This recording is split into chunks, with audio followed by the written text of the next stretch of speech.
এই মুহূর্তে আপনাদেরকে জানিয়ে রাখি, আরামবাগের হরিণখোলায় নদীতে স্নান করতে নেমে তলিয়ে গেল এক যুবক। হরিণখোলার গোলামীচক এলাকার এই ঘটনা ঘটে বেলা 11টার সময়। তিনি মুন্ডেশ্বরী নদীতে স্নান করতে নামেন, আর তারপর থেকে আর খোঁজ পাওয়া যায়নি। পুলিশ জানিয়েছে নিখোঁজ যুবকের নাম কার্তিক কোটাল, বয়স 24। এদিকে খোঁজ না পাওয়ায় পরিবারের লোকজন খুঁজতে বের হন। খবর পেয়ে এলাকায় হাজির হন তৃণমূলের রাজ্য সম্পাদক স্বপন নন্দী। ঘটনার জেরে এলাকায় শোরগোল পড়ে যায়। তার খোঁজেই ডুবুরি নামানো হবে বলেই জানা গেছে। প্রতিবেদনটি দেখা পর্যন্ত এই যুবকের কোনো খোঁজ পাওয়া যায়নি। 24 আওয়ার্স আরামবাগের রিপোর্ট।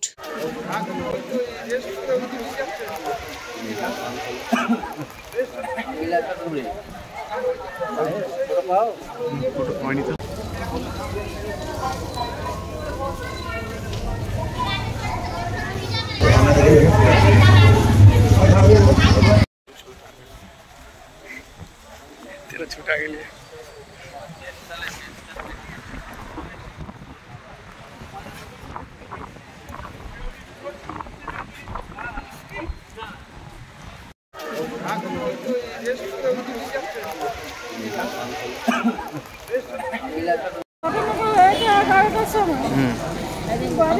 আপনারা কখন জানতে পারলেন?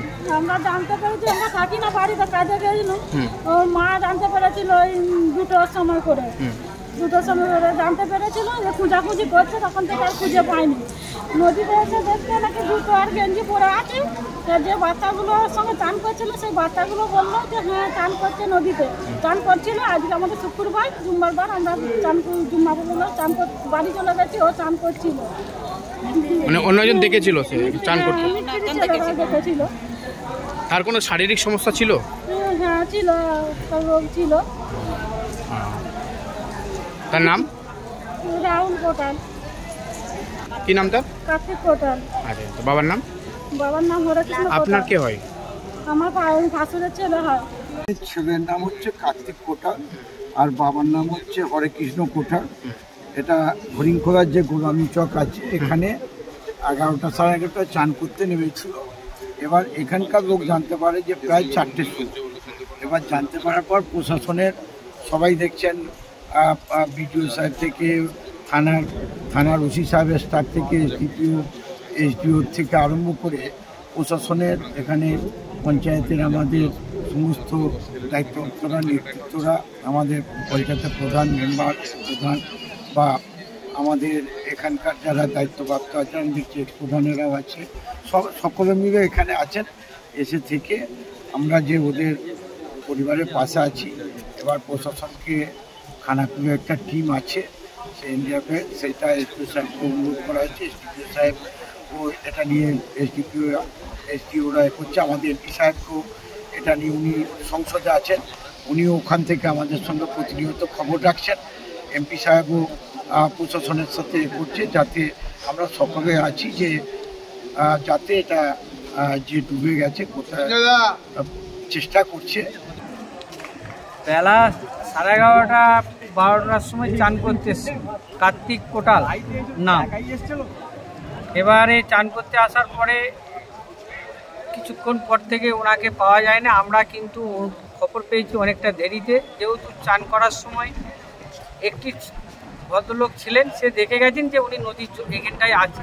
সেই হিসাবে আমরা ধারণা করেছি যে এইখানেই তাহলে উনি ডুবেছে।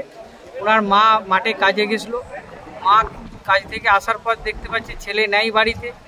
এবার মা খবর এইখানে নেই, চান করতে গেছে বলে এইখানে নদীতে এসেছেন। আমাদের ছেলেরা নদীর জলে তারপরে নেমেছিল, আমরা কিন্তু পাচ্ছি না। তারপর আমরা আইসি সাহেবকে জানিয়েছি, এসডিও সাহেবকেও জানানো হয়েছে, ভিডিওকেও জানানো হয়েছে। আইসি সাহেব প্রচণ্ড চেষ্টা করছে। দুপুরে আজকে সন্ধ্যের মধ্যে আসবার একটা কথা আমরা পাচ্ছি। সন্তানের পরে মন বসছে না, প্রচুর পরিশ্রম করেও আপনি আশানুরূপ পারিশ্রমিক পাচ্ছেন না, যার ফলে আর্থিক সংকট আপনার জীবনে দুঃখ এবং চাপের ছায়া ফেলেছে।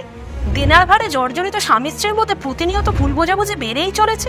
নতুন বাড়ি কিনেছেন, কিন্তু সেই স্বপ্নের বাড়িটা যেন আরও দুর্ভোগ নিয়ে এসছে আপনার জীবনে।